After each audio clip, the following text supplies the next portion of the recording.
Aspirants welcome back to our channel.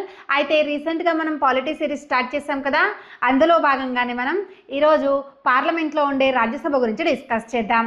So first ఇప్పుడు మీకు parliament ఏంటో ఎక్స్ప్లెయిన్ చేస్తాను చూడండి. పార్లమెంట్ అంటే ఏంటి? పార్లమెంట్ అంటే రాజ్యసభ, లోక్సభ, రాష్ట్రపతి అన్నమాట. ఈ వీడియోలో మనం రాజ్యసభ గురించి డిస్కస్ చేద్దాం. అయితే రాజ్యసభకు సంబంధించి రాజ్యసభలో ఉండే ఎంపీలు ఎలా ఎన్నికవుతారు అండ్ రాజ్యసభకు ఏ అధికారాలు ఉంటాయి, ఈ రాజ్యసభ ఎంపీలు ఎవరి సమక్షంలో ప్రమాణ స్వీకారం చేస్తారు, ఇలా అన్ని పాయింట్స్ ఎగ్జామ్స్కి కావాల్సిన విధంగా డీటెయిల్గా డిస్కస్ చేద్దాం. వీలైతే వీడియో చూస్తూ నోట్స్ ప్రిపేర్ చేసుకోవడానికి ట్రై చేయండి, మీ రివిజన్కి యూజ్ అవుతుంది. ఈ పాలిటీ సిరీస్ మిస్ కావద్దు అంటే వీడియోని లైక్ చేసి మన ఛానల్ని సబ్స్క్రైబ్ చేసుకోండి. ఇక టాపిక్ స్టార్ట్ చేద్దామా? ఇక టాపిక్ లోకి వెళ్తే ఇండియన్ పార్లమెంట్. అయితే ఈ పార్లమెంట్ గురించి బేసిక్ పాయింట్స్ ఏంటో ఒకసారి చూద్దాం. అయితే ఈ పార్లమెంట్ అనే టాపిక్ ను మనం బ్రిటన్ దేశం నుంచి స్వీకరించామన్నమాట. అయితే మన రాజ్యాంగంలో పార్ట్స్ ఉంటాయి కదా, సో ఈ పార్లమెంట్ అనే టాపిక్ 5వ భాగంలో ఉంది. అర్థమైంది కదా, ఈ పార్లమెంట్ అనే టాపిక్ 5వ భాగంలో ఉంది. ఏ ఆర్టికల్ నుంచి ఏ ఆర్టికల్ వరకు? 79 ఆర్టికల్ నుంచి 122 వరకు ఉన్న ఆర్టికల్స్ పార్లమెంట్ గురించి ఎక్స్ప్లెయిన్ చేస్తాయి. అయితే ఇక్కడ పార్లమెంట్ అంటే ఏమనుకుంటున్నారు? అయితే ఇక్కడ పార్లమెంట్ అంటే రాజ్యసభ, లోక్సభ, రాష్ట్రపతి అన్నమాట. అర్థమైంది కదా, పార్లమెంట్ అంటే రాజ్యసభ, లోక్సభ, రాష్ట్రపతి. అయితే రాష్ట్రపతి పార్లమెంట్ లో సభ్యుడు కాడన్నమాట, అంతర్భాగం అవుతాడు. అయితే మన ఇండియా ఈ పార్లమెంట్ తరహా విధానాన్ని కలిగి ఉంది. అయితే ఇప్పుడు నేను పార్లమెంట్ అంటే రాజ్యసభ, లోక్సభ, రాష్ట్రపతి అని చెప్పి ఎక్స్ప్లెయిన్ చేశాను కదా. అయితే ఇదంతా ఏ ఆర్టికల్లో ఉంటుంది? ఆర్టికల్ 79 లో ఉంటుందన్నమాట. 79 ఆర్టికల్ ప్రకారం పార్లమెంట్ అంటే రాజ్యసభ, లోక్సభ, రాష్ట్రపతి. అండ్ ఈ పార్లమెంట్ లో రాష్ట్రపతి యొక్క సిగ్నేచర్ లేనిదే ఏ బిల్లు కూడా చట్టం కాదు. సో ఫస్ట్ స్లైడ్ చూడండి. సో ఇక్కడ పార్లమెంట్ అంటే ఏంటి? లోక్సభ, రాజ్యసభ, రాష్ట్రపతి అన్నమాట. ఏ ఆర్టికల్ ప్రకారం? ఆర్టికల్ 79 ప్రకారం పార్లమెంట్ అంటే లోక్సభ, రాజ్యసభ, రాష్ట్రపతి. దీన్నే పార్లమెంట్ అంటారు.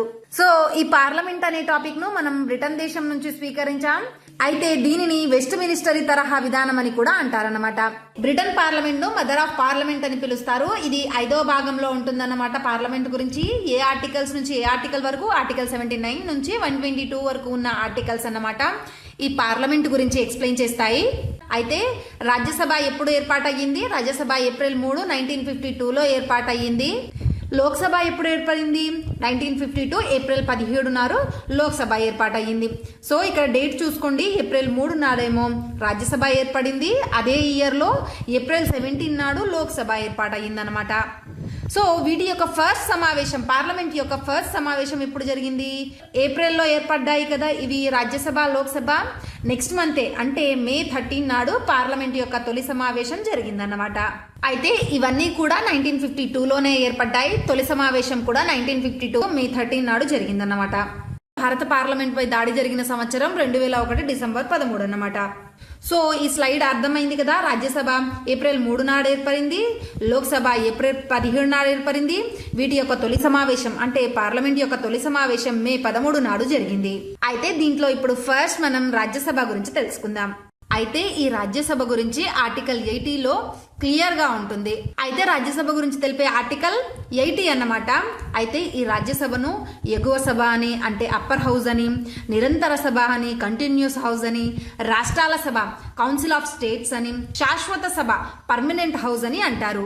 అర్థమైంది కదా, కన్ఫ్యూజ్ అవ్వద్దు. ఎగ్జామ్స్ లో ఎలా అడుగుతుంటారంటే ఎగువ సభ అని మెన్షన్ చేయొచ్చు, నిరంతర సభ అని మెన్షన్ చేయొచ్చు. అంటే రాజ్యసభ ప్లేస్ లో నిరంతర సభ అని మెన్షన్ చేయొచ్చు, శాశ్వత సభ అని మెన్షన్ చేయొచ్చు, రాష్ట్రాల సభ అని కూడా మెన్షన్ చేయొచ్చు. సో మనం కన్ఫ్యూజ్ కాకూడదు. రాజ్యసభను ఏమేమని పిలుస్తుంటారు?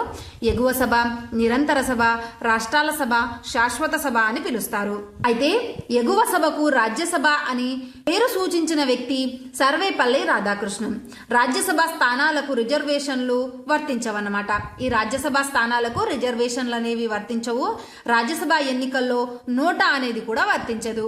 అయితే రాజ్యసభకు ఎంపిక అవ్వాలంటే ఏ అర్హతలు ఉండాలి అనేది ఒకసారి చూద్దాం.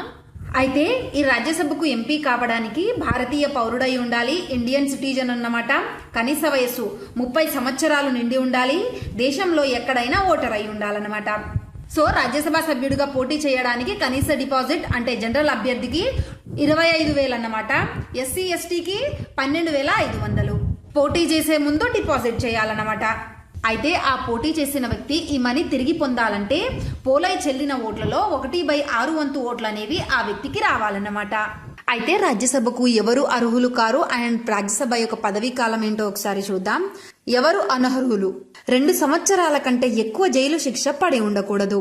అర్థమైంది కదా, రాజ్యసభ ఎంపీగా పోటీ చేయాలంటే 2 సంవత్సరాల కంటే ఎక్కువ జైలు శిక్ష పడి ఉండకూడదు అన్నమాట ఆ వ్యక్తికి. ఇంకా 25% ప్రభుత్వ పెట్టుబడి కలిగిన సంస్థల్లో మేనేజింగ్ డైరెక్టర్ గా ఉన్నవారు కూడా అర్హులు కారన్నమాట. ఈ ఎంపీ పదవికి, రాజ్యసభ యొక్క ఎంపీ పదవికి వీరు కూడా అర్హులు కారు. అయితే ఈ రాజ్యసభ యొక్క పదవీ కాలం ఎంత?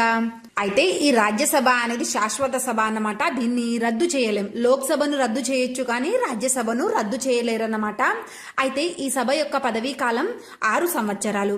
అయితే ఇక్కడ ఒక మెయిన్ పాయింట్ ఏంటంటే ప్రతి 2 సంవత్సరాలకు ఒకసారి 1/3 వంతు మంది సభ్యులు పదవీ విరమణ చేస్తారన్నమాట.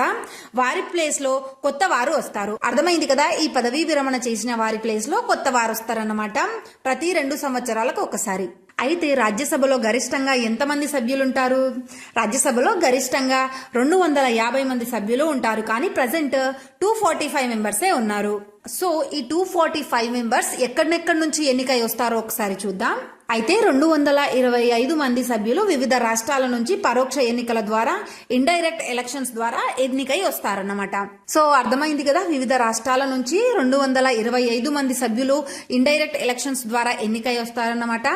ఇంకా 8 మంది కేంద్రపాలిత ప్రాంతాల నుంచి, యూనియన్ టెరిటరీస్ నుంచి ఎన్నికై వస్తారు. సో ఏ కేంద్రపాలిత ప్రాంతాలు అనేది కూడా ఇక్కడ క్లారిటీగా ఉంది చూడండి. ఢిల్లీ నుంచి 3 సీట్లు, పుదుచ్చేరి నుంచి 1, జమ్మూ కాశ్మీర్ నుంచి 4. సో ఈ 8 ఎంపీలు ఈ కేంద్రపాలిత ప్రాంతాల నుంచి ఎన్నికై వస్తారు. అయితే ఇంకా 12 మందిని రాష్ట్రపతి నామినేట్ చేస్తారన్నమాట. ఏ ఆర్టికల్ ప్రకారం? ఆర్టికల్ 80 సబ్ క్లాస్ 3 ప్రకారం రాష్ట్రపతి 12 మెంబర్స్ ని నామినేట్ చేస్తారు రాజ్యసభకు. ఏ ఆర్టికల్ ప్రకారం? ఆర్టికల్ 80 సబ్ క్లాస్ 3 ప్రకారం రాజ్యసభకు రాష్ట్రపతి 12 మెంబర్స్ ని నామినేట్ చేస్తారు. సో ఈ 12 మంది విశిష్ట వ్యక్తులు అన్నమాట. కళలు, సాహిత్యం, సాంకేతిక, సమాజ సేవ చేసే విశిష్ట వ్యక్తులను రాష్ట్రపతి ఈ రాజ్యసభకు నామినేట్ చేస్తారు. సో అర్థమైంది కదా, రాజ్యసభలో గరిష్టంగా 250 మెంబర్స్ ఉంటారు కానీ ప్రజెంట్ 245 మెంబర్సే ఉన్నారు. నెక్స్ట్ బిల్లులు అండ్ కోరం గురించి చూద్దాం. ఫస్ట్ సాధారణ బిల్లుల గురించి చూద్దాం. ఏ సభలోనైనా ముందుగా ప్రవేశపెట్టవచ్చు. సో ఈ సాధారణ బిల్లులు అనేది లోక్సభలో అయినా ప్రవేశపెట్టవచ్చు, రాజ్యసభలో అయినా ప్రవేశపెట్టవచ్చు. అయితే ఇక్కడ లోక్సభకు, రాజ్యసభకు అభిప్రాయ భేదాలు వస్తే రాష్ట్రపతి సంయుక్త సమావేశాలను ఏర్పాటు చేస్తాడన్నమాట. ఉభయ సభల సంయుక్త సమావేశాలను ఏర్పాటు చేస్తాడు. సో ఈ సాధారణ బిల్లుల గురించి ఆర్టికల్ 107 లో ఉంటుంది. ఇంకా ఎలక్షన్ మెథడ్ ఏంటి? ఓపెన్ బ్యాలెట్ సిస్టమ్ అన్నమాట, బహిరంగ ఓటింగ్ పద్ధతి. ఇంకొకటి ఆర్టికల్ 100 అనేది కోరం గురించి తెలియజేస్తుంది. ఇక్కడ కోరం అంటే ఏంటి? సమావేశం జరగడానికి అవసరమైన కనీసం సభ్యుల సంఖ్యనే కోరం అంటారు. సో ఇక్కడ కోరం అంటే 1/10 వంతు మంది. సో ఇక్కడ రాజ్యసభ కోరం అంటే రాజ్యసభలో గరిష్టంగా ఎంత మంది ఉంటారు? 250 మంది. సో దీన్ని 10 పార్ట్స్ అనుకుంటే దీంట్లో 1 పార్ట్ ఎంత? 25 మెంబర్స్ అన్నమాట. సో రాజ్యసభలో కోరం అంటే 25 మెంబర్స్ అన్నమాట. లోక్సభలో గరిష్టంగా ఎంత మంది ఉంటారు? 550 మెంబర్స్ ఉంటారు గరిష్టంగా లోక్సభలో. లోక్సభ కోరం అంటే ఎంత? సో ఈ 550ని 10 పార్ట్స్ అనుకుంటే దీంట్లో 1 పార్ట్ అనేది 55 మెంబర్స్ అన్నమాట. లోక్సభ యొక్క కోరం 55, రాజ్యసభ యొక్క కోరం 25. సో ఇదన్నమాట. అయితే ఈ రాజ్యసభ సీట్ల గురించి 4వ షెడ్యూల్లో ఉంటుందన్నమాట. నేను షెడ్యూల్స్ టాపిక్ ఎక్స్ప్లెయిన్ చేసేటప్పుడు ఎలా గుర్తుపెట్టుకోవాలో చెప్పాను కదా. అయితే ఇక్కడ 4 పదాలు కదా రాజ్యసభ అనేది. అయితే రాజ్యసభ సీట్ల గురించి 4వ షెడ్యూల్లో ఉంటుందన్నమాట. ఇంకా రాజ్యసభ సభ్యుల యొక్క సంఖ్య ఆ రాష్ట్ర జనాభాపై ఆధారపడి ఉంటుంది. సో ఏ రాష్ట్రం నుంచి ఎంతమంది ఎన్నిక కావాలి అనేది ఆ రాష్ట్రం యొక్క జనాభాపై ఆధారపడి ఉంటుంది. సో ఈ రాజ్యసభ ఎంపీలను రాష్ట్ర శాసనసభ ఎమ్మెల్యేలు ఎన్నుకుంటారు. అర్థమైంది కదా, రాజ్యసభ ఎంపీలను ఎమ్మెల్యేలు ఎన్నుకుంటారు. సో నెక్స్ట్ స్లైడ్ చూడండి. రాజ్యసభ యొక్క ప్రత్యేక అధికారాల గురించి చూద్దాం. ఈ అధికారాలు రాజ్యసభకు మాత్రమే ఉంటాయి, లోక్సభకు లేవు. ఆర్టికల్ 67 సబ్ క్లాస్ బి ప్రకారం ఉపరాష్ట్రపతి యొక్క తొలగింపు కేవలం రాజ్యసభలో మాత్రమే ప్రవేశపెట్టాలి. ఎందుకు? ఉపరాష్ట్రపతియే రాజ్యసభకు ఎక్స్ అఫీషియో చైర్మన్ గా ఉంటారు కాబట్టి ఉపరాష్ట్రపతిని తొలగించే తీర్మానాన్ని కేవలం రాజ్యసభలో మాత్రమే ప్రవేశపెట్టాలి. సో ఇక్కడ ఉంది చూడండి క్లారిటీగా, ఉపరాష్ట్రపతిని తొలగించే తీర్మానాన్ని మొట్టమొదట రాజ్యసభలోనే ప్రవేశపెట్టాలి. ఇంకొకటి ఆర్టికల్ 249 ప్రకారం రాష్ట్ర జాబితాలోని ఏదైనా అంశంపై పార్లమెంట్ చట్టం చేయాలంటే ముందుగా రాజ్యసభ ఆమోద తీర్మానం చేయాలి. సో అర్థమైంది కదా, ఇంకోసారి చదువుతాను చూడండి. రాష్ట్ర జాబితాలోని ఏదైనా అంశంపై పార్లమెంట్ చట్టం చేయాలంటే ముందుగా రాజ్యసభ ఆమోద తీర్మానం చేయాలి. సో ఎందుకు రాష్ట్ర జాబితాలో ఏదైనా అంశంపై చట్టం చేయాలంటే రాజ్యసభ ఆమోద తీర్మానం చేయాలి? ఎందుకు అనుకుంటున్నారు చెప్పండి? ఎందుకంటే రాజ్యసభ రాష్ట్రాలకు ప్రాతినిధ్యం వహిస్తుందన్నమాట. దీన్ని రాష్ట్రాల సభ అని కూడా అంటారు. నెక్స్ట్ ఆర్టికల్ 312 ప్రకారం అఖిల భారత సర్వీసులు. నూతన అఖిల భారత సర్వీసు ఏర్పాటుకు సంబంధించిన తీర్మానం మొట్టమొదట రాజ్యసభనే చేయాలి. అయితే కొత్త సర్వీసు చట్టబద్ధంగా ఏర్పాటు చేసేది మాత్రం పార్లమెంట్ అన్నమాట. సో ఇక్కడ ఏమేమి ఉన్నాయి సింపుల్ గా గుర్తుపెట్టుకోండి. ఉపరాష్ట్రపతిని అంటే వైస్ ప్రెసిడెంట్ ని తొలగించే తీర్మానాన్ని రాజ్యసభలోనే ప్రవేశపెట్టాలి. ఇంకొకటి రాష్ట్ర జాబితాలోని చట్టం చేసే అంశంపై మొట్టమొదట తీర్మానం చేసే అధికారం అనేది రాజ్యసభకు ఉంటుంది. ఇంకా ఆర్టికల్ 312 ప్రకారం ఒక నూతన అఖిల భారత సర్వీసు ఏర్పాటుపై మొట్టమొదట రాజ్యసభ అనేది తీర్మానం చేయాలన్నమాట. సో నేను పైన స్లైడ్ లో చెప్పాను కదా, రాజ్యసభకు 12 మెంబర్స్ ని రాష్ట్రపతి నామినేట్ చేస్తారని. సో రాష్ట్రపతి డైరెక్ట్ గా నామినేట్ చేయరన్నమాట. ఫస్ట్ ప్రధానమంత్రి మంత్రి మండలి ఇచ్చిన సలహాలు తీసుకొని ఒక 12 మెంబర్ ని నామినేట్ చేస్తారు. ఈ 12 మెంబర్స్ విశిష్ట వ్యక్తులు అన్నమాట. ఎవరు వీళ్ళు? కళలు, సాహిత్యం, సాంకేతిక మరియు సామాజిక రంగాలలో ఎక్స్పర్ట్స్ అన్నమాట. సో వీరిని నామినేట్ చేస్తారు రాష్ట్రపతి. నెక్స్ట్ చూడండి, రాష్ట్రాలకు అసమాన ప్రాతినిధ్యం. రాజ్యసభలో అన్ని రాష్ట్రాలకు సమాన స్థానాలు లేవు. జనాభా ప్రాతిపదికన కేటాయిస్తారు. సో అర్థమైంది కదా, రాజ్యసభ సీట్లు అనేవి ఆ రాష్ట్రంలో ఉన్న జనాభాపై ఆధారపడి ఉంటుంది. సో ఎక్కువ రాజ్యసభ స్థానాలు ఉన్న రాష్ట్రం ఉత్తరప్రదేశ్ 31 అన్నమాట. దాని తర్వాత మహారాష్ట్ర అన్నమాట. రాజ్యసభ స్థానాలు 19. థర్డ్ ప్లేస్ లో తమిళనాడు, దీని యొక్క రాజ్యసభ స్థానాలు 18. ఫోర్త్ అండ్ ఫిఫ్త్ ప్లేస్ లో మన తెలుగు రాష్ట్రాలు ఉన్నాయన్నమాట. ఫోర్త్ ప్లేస్ లో ఏపీ ఉంది, ఆంధ్రప్రదేశ్, దీని యొక్క రాజ్యసభ స్థానాలు 11. అండ్ 5వ స్థానంలో తెలంగాణ ఉంది, దీని యొక్క రాజ్యసభ స్థానాలు 7. సో రాజ్యసభకు సంబంధించి కొన్ని ఆర్టికల్స్, మెయిన్ ఆర్టికల్స్ ఇక్కడ ఉన్నాయి చూడండి. సో ఆర్టికల్ 89 ప్రకారం రాజ్యసభ యొక్క చైర్మన్ ఉపరాష్ట్రపతి. అయితే ఉపరాష్ట్రపతి రాజ్యసభకు ఎక్స్ అఫీషియో చైర్మన్ గా ఉంటారు. ఆర్టికల్ 99 రాజ్యసభ ఎంపీ యొక్క ప్రమాణ స్వీకారం గురించి తెలియజేస్తుంది. అయితే ఈ ఎంపీలు రాష్ట్రపతి లేదా ఆయన నియమించిన వ్యక్తి సమక్షంలో ప్రమాణ స్వీకారం చేస్తారు. అర్థమైంది కదా, వీరు ఎక్కడ ప్రమాణ స్వీకారం చేస్తారు? ఈ రాజ్యసభ ఎంపీలు రాష్ట్రపతి సమక్షంలో లేదా రాష్ట్రపతి నియమించిన వ్యక్తుల సమక్షంలో వీరు ప్రమాణ స్వీకారం చేస్తారు. ఇక్కడ ఇంకో పాయింట్ ఉంది చూడండి, ప్రమాణ స్వీకారం చేయకుండా సభకు హాజరైతే రోజుకు 500 జరిమానా. నెక్స్ట్ ఆర్టికల్ 101 చూడండి, రాజీనామా గురించి తెలియజేస్తుంది. అయితే రాజ్యసభ ఎంపీలు తమ రాజీనామాని ఎవరికి ఇస్తారు? అయితే ఉపరాష్ట్రపతి రాజ్యసభకు ఎక్స్ అఫీషియో చైర్మన్ గా ఉంటారు కదా. ఈ రాజ్యసభలో ఉండే ఎంపీలు తమ రాజీనామాని ఉపరాష్ట్రపతికి ఇస్తారన్నమాట. అర్థమైంది కదా, రాజ్యసభ సభ్యులేమో రాజ్యసభ చైర్మన్ ఉపరాష్ట్రపతికి ఇస్తారు, లోక్సభ సభ్యులేమో లోక్సభ స్పీకర్ కి తమ రాజీనామాను ఇస్తారు. అర్థమైంది కదా, రాజ్యసభ సభ్యులేమో రాజ్యసభ యొక్క చైర్మన్ ఉపరాష్ట్రపతికి ఇస్తారు, లోక్సభ సభ్యులు తమ రాజీనామాను లోక్సభ స్పీకర్ కి ఇస్తారు. నెక్స్ట్ స్లైడ్ చూడండి, అనర్హత ప్రకటన, జీతభత్యాలు. ఇక్కడ అనర్హత నిర్ణయం అని ఉంది చూడండి. సాధారణ అనర్హత ఆర్టికల్ 103 తెలియజేస్తుంది. అయితే ఒక ఎంపీని నువ్వు అనర్హుడివి అని ప్రకటించే అధికారం రాష్ట్రపతికి ఉంటుందన్నమాట. సో అర్థమైంది కదా, అనర్హుడుగా ప్రకటించే అంతిమ నిర్ణయం అనేది ప్రెసిడెంట్ కు ఉంటుందన్నమాట. అయితే పార్టీ ఫిరాయింపుల ద్వారా కూడా ఒక ఎంపీని అనర్హుడుగా ప్రకటించవచ్చు. అయితే ఇక్కడ అనర్హత వేటు వేసే అధికారం అనేది సభాధ్యక్షుడికి ఉంటుంది, స్పీకర్ కి లేదా చైర్మన్ కి అన్నమాట. రాజ్యసభలో అయితే చైర్మన్ కి ఉంటుంది, లోక్సభలో అయితే లోక్సభ స్పీకర్ కి ఉంటుంది. అయితే పార్టీ ఫిరాయింపుల చట్టం ద్వారా అనర్హతను నిర్ణయించే అధికారం అనేది రాజ్యసభలో చైర్మన్ కి ఉంటుంది, లోక్సభలో లోక్సభ స్పీకర్ కి ఉంటుంది. అంతిమ నిర్ణయం రాష్ట్రపతి చేతుల్లో ఉంటుందన్నమాట. అయితే రాజ్యసభ సభ్యుల యొక్క జీతభత్యాలు, సాలరీస్ విషయానికి వస్తే ఏ ఆర్టికల్ తెలియజేస్తుంది? ఆర్టికల్ 106 వీరి యొక్క సాలరీస్ గురించి తెలియజేస్తుంది. అయితే ఈ రాజ్యసభ ఎంపీల యొక్క సాలరీస్ ను పార్లమెంట్ నిర్ణయిస్తుందన్నమాట. వీరి యొక్క సాలరీస్ ను కేంద్ర సంఘటిత నిధి నుంచి చెల్లిస్తారు. అయితే ఒక్కసారి ఎంపీగా చేస్తే వీరికి పెన్షన్ అనేది వస్తుంది. సివిల్ కేసుల్లో మినహాయింపు అని ఉంది చూడండి. పార్లమెంటు సమావేశాలకు 40 రోజుల ముందు, సమావేశ సమయంలో 40 రోజుల తర్వాత సభ్యుడిని సివిల్ కేసుల్లో అరెస్ట్ చేయరాదన్నమాట. సో అర్థమైంది కదా, ఈ టైంలో ఈ పీరియడ్ లో ఎప్పుడెప్పుడు పార్లమెంట్ సమావేశాలకు 40 రోజుల ముందు, సమావేశం తర్వాత 40 రోజుల తర్వాత రాజ్యసభ ఎంపీని సివిల్ కేసుల్లో అరెస్ట్ చేయకూడదన్నమాట. సో ఇదన్నమాట రాజ్యసభ గురించి. సో రాజ్యసభ గురించి ఒకసారి క్విక్ రివిజన్ చూద్దాం. అయితే ఆర్టికల్ 79 లో ఏముంటుంది, పార్లమెంట్ అంటే లోక్సభ, రాజ్యసభ, రాష్ట్రపతి అని చెప్పి తెలియజేస్తుంది అన్నమాట. ఆర్టికల్ 80 లో రాజ్యసభ యొక్క నిర్మాణం గురించి ఉంటుంది.